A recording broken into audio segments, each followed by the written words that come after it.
संत जरनैल सिंह और संत हरचंद सिंह लौंगोवाल, उन्होंने मुझे चिट्ठियाँ दी थी 2 कि जाकर मुसलमान भाइयों से मिलो और उनसे कहो कि हम आपसे एक उम्मीद रखते हैं कि आप हमारे इस धर्म युद्ध में हमारा साथ देंगे। हम गए थे और मिले थे, जसपाल जी आपको बता देंगे, लेकिन उस वक्त माहौल ऐसा नहीं था। कुछ लोग कहते थे कि आपने आपके हरमंदिर में, वहाँ पर दरबार साहिब में जो म्यूज़ियम है, उसमें ऐसी ऐसी तस्वीरें लगा रखी हैं जिसमें मुसलमानों के जुल्म दिखाई देते हैं। तो मैंने उनको बताया था कि ये मुसलमानों के जुल्म नहीं है, हम इनको इस मुसलमान नहीं मानते। औरंगज़ेब को मैं पक्की तरह से जानता हूँ कि वो मुसलमान नहीं था। वो क्या था? वो एक राजा था जिसने अपने भाई मार दिए, जिसने अपना बाप मार दिया, जिसने अपनी बेटी को कत्ल कर दिया। अब उसको क्या मुसलमान कहेंगे? क्या उसको, कौन सा धर्म था उसका? कोई नहीं कह सकता। मैं थोड़ी बात अपनी थियोलॉजी की करना चाहता हूँ। हम एक अकाल पुरख को मानते हैं। हमारी स्क्रिप्चर जो होती शुरू होती है वो न्यूमरल से शुरू होती है। कोई ऐसी और किताब नहीं है संसार में जो न्यूमरल से शुरू होती है। ये एम्फेसाइज करने के लिए है कि परमात्मा एक है, अकाल पुरख एक है। अल्लाह कहें, उसको कुछ कहें, उसके नाम अनेक हैं, लेकिन वो एक है। हमारा विश्वास है कि उसने ये सारे संसार को, सृष्टि को बनाने वाला वो है। हम जानते हैं, हम मानते हैं कि वो सारे संसार का, सारी सृष्टि का मालिक है। मालिक होने के नाते वो सॉवरेन है। हम किसी दूसरे को सॉवरेन नहीं मानते, हम उसी को मानते हैं। और उसका हुक्म क्या है? हुण हुक्म हुआ मेहरबान दा, पै कोई ना किसी रंजान दा। शहीद पंचम पातशाह फरमा रहे हैं कि अब से हुक्म ये है अकाल पुरख का कि कोई किसी के ऊपर जुल्म नहीं करेगा, कोई किसी को दबाएगा नहीं। ये हमारी फ़िलॉसफी है। हम कहाँ पर हैं, हमारा अमृतसर कहाँ पर है? आपने नोटिस करने के योग है आपके कि हमारा अमृतसर वहाँ पर है जहाँ पर ये हिंदी या इंडिक सिविलाइजेशन ख़त्म होती है और इस्लामिक सिविलाइजेशन शुरू होती है। हम बीच में आकर सबके पास भाईचारे के बीज बीजना चाहते थे, इधर भी और उधर भी। गुरु नानक के सबसे पुराने और सबसे साथ निभाने वाले साथी मर्दाना जी थे। उनके बारे में गुरु साहब ने क्या क्या फरमाया वो आपको बताने का समय नहीं है। तो ये जो है संसार, इसमें हम क्या चाहते हैं? गुरु ने हमें ये तौफीक बख्शी है, उन्होंने हमें ये हिम्मत दी है कि आप लोग अपने आप को इतना ऊंचा उठाएं कि उस परमात्मा का, उस अकाल पुरख का एक अंश बन जाए, उसी का रूप धार लें। और वो क्या है? वो सारे संसार का माँ है, बाप है। तू मेरा पिता, तू मेरा माता, तू मेरा बंधव, तू मेरा भ्राता। ये हमारी स्क्रिप्चर का आदेश है। तो हमें क्या करना है? जितने भी हमें जो दिसे, वो उनको हमने क्या समझना है? हमने समझना है कि ये हमारे भाई हैं, हमारे सॉवरेन के बेटे हैं, हमारे सॉवरेन की बेटी है। जो एक राजा को, जो एक राजकुमार का, राजकुमारी को जो सत्कार होता है संसार में, वो सत्कार हमने उसे देना है। ये हम सदियों से करते आ रहे हैं। और यही वजह थी कि गुरु गोबिंद सिंह के साथ पीर बदरुद्दीन शाह लड़ते थे। बंदा बहादुर के साथ 5000 मुसलमान थे जो अपने अकीदे पर कायम रहते थे। उनको हम बड़े शौक़ से और प्यार से नमाजी मुसलमान कहते थे, नमाजी खालसा कहते थे कि नमाज पढ़ने वाला खालसा है। ये खालसा शब्द आप ही के भाषा से लिया गया है और इसका मतलब है कि परमात्मा के खास परमात्मा का, देखिए जैसे मुग़ल साम्राज्य में ये लफ्ज़ चलता था इसमें रेवेन्यू रिकॉर्ड्स में, उसका मतलब था कि ये राजा की अपनी ज़गीर है, ख़ास ज़गीर उनकी है, ये किसी के दूसरे के अधीन नहीं और इसका किसी को टैक्स नहीं देना है।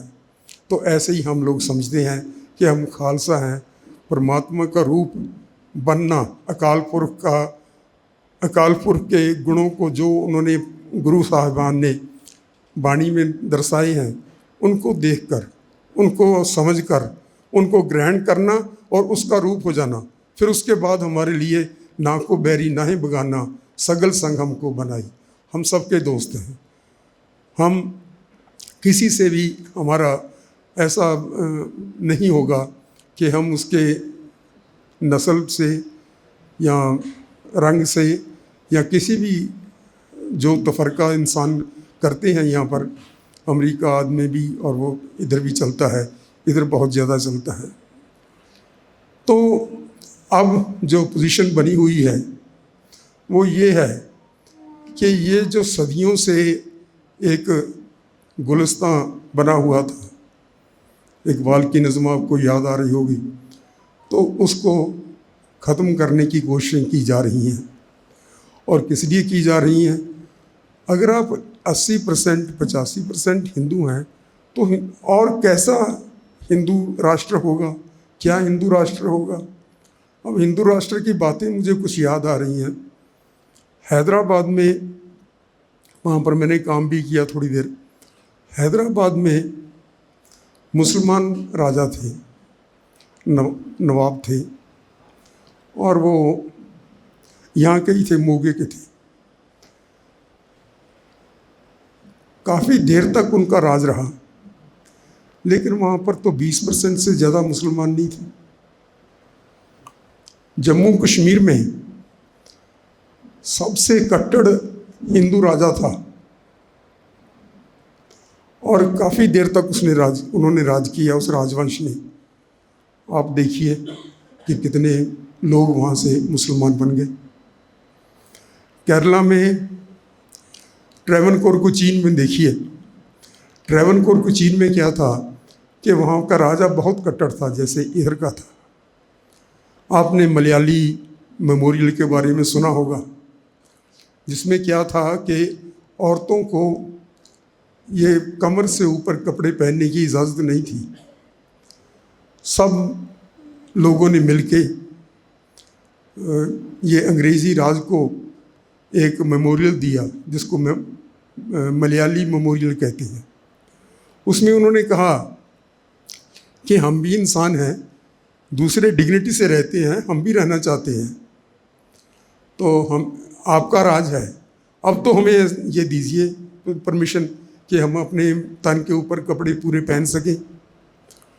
और जवाब क्या मिला कि हम तो 1857 में जो हमारा था, इनके साथ संधि हुई है, हमने इनके धर्म के अंदर दखल अंदाजी नहीं करनी, तो आप लोग ऐसे ही रहिए। नतीजा क्या निकला कि वो ट्रेवनकोर कोचीन रियासत के लोगों को आप देखेंगे तो सबसे ज़्यादा ईसाई वहाँ पर लोग बने। ये हिंदू राष्ट्र वापस लाना चाहते हैं। हिंदू राष्ट्र की कहते हैं कि मनुस्मृति के हिसाब से लाएंगे। मनुस्मृति में क्या है? शूद्र को पैसा रखने की इजाज़त नहीं, शूद्र के कोई अधिकार नहीं, शूद्र को गुलामी उसकी किस्मत है और सारी उम्र वो गुलाम रहेगा। चाहे वो उसको रिलीज़ भी कर दे उसका मालिक, तब भी वो गुलाम है, गुलाम ही रहेगा। ये उसमें प्रोविज़न है। कितने शूद्र इसको मानेंगे, कितने इसको मानने के लिए तैयार हैं? और अगर देखा जाए तो हम लोगों की तो शूद्र कहते थे वो। हम लोगों ने अपने जूते की नोक से उठाकर अपने आप को राजों के बराबर किया है, लेकिन वो उनकी निगाह में तो हम शूद्र ही हैं। कई बार मैं सुन चुका हूँ रणजीत सिंह के राज के बारे में कि शूद्रों का राज था, एक बार आ गया अब दोबारा नहीं आना चाहिए। तो औरतों के बारे में क्या कहते हैं? इनको पढ़ाई लिखाई की ज़रूरत नहीं है, घर में काम करना क्या ज़रूरत है पढ़ने की। ईरान में देखिए कितनी औरतें एजुकेटेड हैं। हमारे गुरु साहब का फरमान है कि बाल बिरद सब सोध पठावा, को अनपढ़ रहन न पावा। मैं बाल बच्चों से लेकर बुज़ुर्गों तक सबको पढ़ा दूंगा, कोई भी यहाँ पर अनपढ़ नहीं रहेगा। हमारा ज्ञान के ऊपर आधारित धर्म है, हम इसको कैसे छोड़ देंगे? फिर ब्राह्मण की सुप्रीमेसी, ब्राह्मण में क्या गुण है? गुण कोई ना हो। मनुस्मृति में साफ लिखा है कि चाहे वो कैसा भी हो, कैरेक्टर कैसा हो, चोर लफंगा कैसा भी हो, लेकिन वो चाहे बच्चा हो, वो लोगों का जो दूसरे आदमी हैं उनका बाप बनकर उसकी इज्जत होनी चाहिए, जैसे बाप की इज्जत करते हैं। ये कैसे संभव है इस संसार में, जबकि हम रैशनली देख चुके हैं सारा कुछ। तो मैं तो यही बेनती करूँगा कि जैसे उस समय 84 में, 84 में, 83 में हम लोग गए थे आप भाइयों के पास, कईयों को मिले थे हैदराबाद में, मलेरकोटला में, दिल्ली में, कई जगह पर गए थे। वो सक्सेस नहीं हो सका, दोनों संत अब नहीं हैं, लेकिन ये सिलसिला तो चलता रहता है। दुनिया तो यहीं पर इसी उम्मीद पर ही कायम है कि आगे अच्छा समय आने वाला है। ऐसा नहीं जैसा ये लोग लाए हैं, लेकिन वो समय जिसमें हम सब भाई मिलकर रहेंगे, कोई किसी से दुख तकलीफ़ किसी को नहीं देगा, और जिसमें हम सब एक संविधान के अनुसार, जिसमें सबके हकूक़ बराबर हों, उसमें शमूलियत करेंगे, उस देश का हिस्सा रहेंगे जिसमें ये सारा कुछ होगा। तो उसकी उम्मीद आप लोगों की स्पीचेस जो मैं सुनता हूँ और जो आप लोगों से रिएक्शन करके हमें यहाँ बताते हैं खुशहाल जी और दूसरे लोग, तो हमें उम्मीद होती है हम 1.5% सही, हम 1% सही, 1% नहीं है, हम 1.5% नहीं है, हम 1.25 लाख से एक लड़ने वाले हैं। हमने लड़ाई कभी मोल नहीं ली। हम जितना हिंदुस्तान की सेवा हम लोगों ने की है, इतनी हिंदुओं ने नहीं की। कहीं भी आप किसी भी मेजर पर आप नापिए, इन्होंने कुछ नहीं किया। जब से हम पैदा हुए हैं हमने एक दिन गुलामी नहीं झेली, हमने उसी दिन बगावत कर दी। गुरु नानक साहब आए वेई नदी से निकलकर परमात्मा से अपना मैंडेट लेकर, और उनका पहले वचन क्या थे? ना को हिंदू ना मुसलमान, कोई हिंदू नहीं है, कोई मुसलमान नहीं है, सारे इंसान हैं। दूसरा वचन क्या था? उसके नवाब के जिनके पास वो नौकरी कर रहे थे पहले, वो लोग आए उनके अहदिये और कहने लगे कि नवाब ने आपको बुलाया है। गुरु साहब ने कहा कौन नवाब? हम किसी को नहीं पहचानते। हम मैसेज ये है कि हर एक इंसान परमात्मा की सल्तनत का बाशिंदा है। सिर्फ उसका हुक्म मानने के लिए उसको ये सारा परमात्मा ने यहाँ पर भेजा है। हम लोग मानते हैं कि हम मनुष्यता की मनुष्य मात्र की सभी संसार की सेवा करने के लिए यहाँ पहुँचे हैं। ये सेवा के माध्यम से हमें अपना धर्म कमाना है। हम अपना धर्म कमा रहे हैं। आपको मंजूर होगा तो हम आपकी भी सेवा करेंगे। हिंदुस्तान की सेवा की है, इतनी सेवा की है जितनी सारे हिंदुओं ने मिलके नहीं की। मैं एक एक बात आपसे इसके बारे में करके बता सकता हूँ कि हमने क्या किया।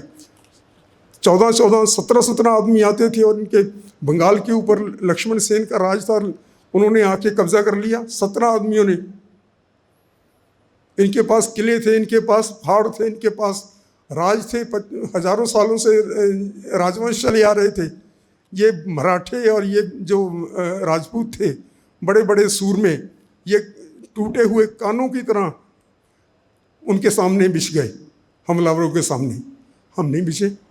हमारे पास कुछ नहीं था, ना पहाड़ थे, ना शहनशाही थी, ना कुछ था। हम तो गरीब लोग थे। जब जब पहले अमृत की बात चलती है, जिस दिन पहले दिन लोगों ने अमृत छका, उनमें उन्होंने गिनाया है कि कौन कौन थे, नाई, छींबे, झीवर, ये वो सारी छोटी छोटी जातें। और हमारे पास क्या था? विश्वास था कि हम परमात्मा के सुपुत्र हैं। हमने उनका हुक्म जो है कि कोई किसी के ऊपर जुल्म नहीं करेगा, हमने उसको लागू करना है यहाँ पर संसार में। हम इस विश्वास के साथ आए थे, नंगे धड़ लड़े और हमने एम्पायर क्रिएट किया। एम्पायर ऐसा जो अशोक के एम्पायर से बड़ा था, जो सारे जितने एम्पायर हुए यहाँ से बड़ा था। उसमें हमारी आबादी 6% थी, लेकिन एक भी राइट नहीं हुई उस एम्पायर में। कोई हिंदू मुसलमान का फर्क नहीं पड़ा, बाकी सब हिंदू और मुसलमान थे। जब उधर का पंजाब था, थोड़ा पंजाब इधर रह गया था, सतलुज के इस तरफ, उसके ऊपर रणजीत सिंह का राज नहीं था। इधर उसी ज़माने में 40-50 साल में 8 बार अकाल पड़ा, लोग भूखे मरे।